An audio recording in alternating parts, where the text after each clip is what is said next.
thinking, emotions, and behavior to the extent that the person has difficulty in their relationships with other people and also in their social or occupational functioning.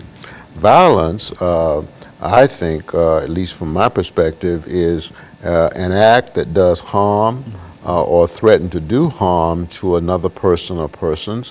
And I also believe that violence it can be often or is often directed at oneself. Anytime I do something that I know is going to do damage to my body and therefore to my mind, to me that's an act of violence.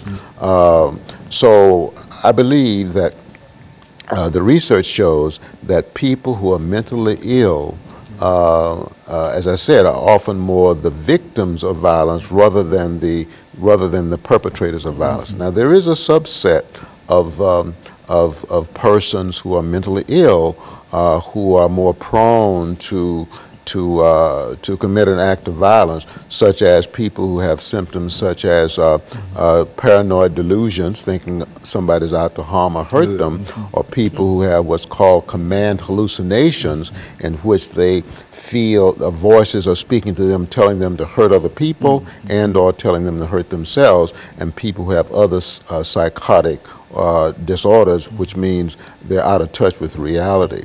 Now, there are other factors that contribute to violent behavior other than just mental illness. One is poverty, the other is homelessness, the other is personal adversity, the other is if a person has a family history of violence, or if a person is exposed to violence in their home as a child, this person is much more prone to commit a violent act. If a person has been assaulted in the past, they're more likely to assault someone else. If a person has a parent or parents who have a criminal record, they're more likely to engage in an act of violence.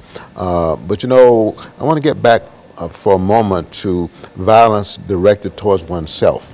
A lot of behavior that people engage in is really acts of violence towards themselves. And of course, if I injure myself, I'm also indirectly injuring other people.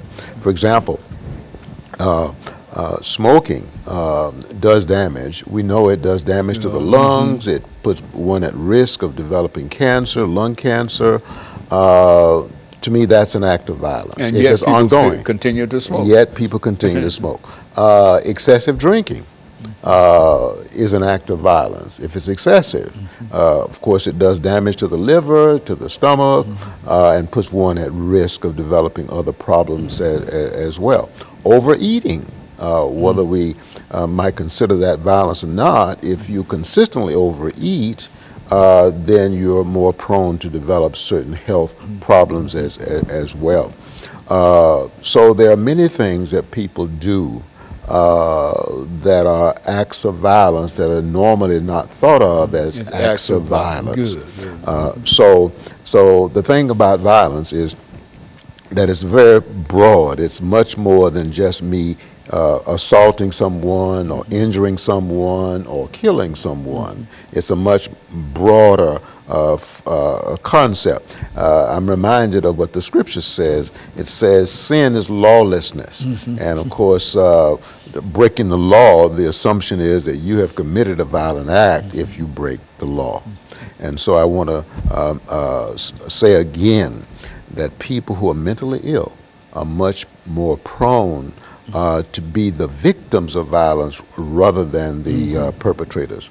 And as I said before, there are many other factors that contribute to violent behavior other than just mental illness.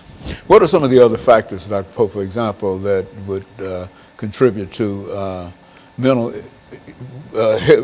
illness outside of violence? Okay. Well, I want to make a few comments about factors that puts a person at risk of committing a violent act. For example, if a person has a past history of violence, that puts a person at risk of committing a violent act. whether the person is mentally ill or not. If a person is a substance abuser, as we said earlier, that puts a person at risk of committing a violent act, whether that person is mentally ill or not. If a person has a personality disorder, that is a typical pattern of interacting with other people that's usually maladaptive, such as a paranoid personality disorder, such as a borderline personality disorder, and almost any other type of personality disorder puts one at risk of being violent. Now, especially if the personality disorder also involves another mental disorder, then that puts that person at fairly high risk of engaging in some type of violent behavior. Another factor that increases the risk of violence is excessive stress, especially the stress of being homeless, the stress of being divorced, the stress of losing a loved one due to death. These are the stress of unemployment. These are factors that increase the risk of a person being violent. Of course, poverty is another factor. So these are some of the other factors that puts one at risk of engaging in a violent act, whether that person is mentally ill or not.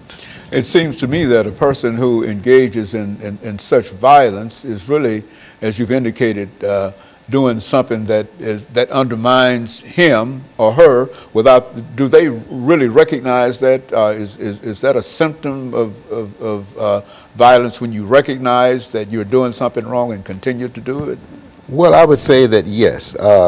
If I'm intentionally doing something that I know is doing damage to me or damage to someone else, then to me that's an act of violence. Let me just say that people who engage in violence are often in a state of intense emotion, and often that emotion is fear, or it may be anger. Okay, and Dr. Poe, what we'll do, we'll take this final commercial break, and we'll be back with our audience following this very, very short commercial break.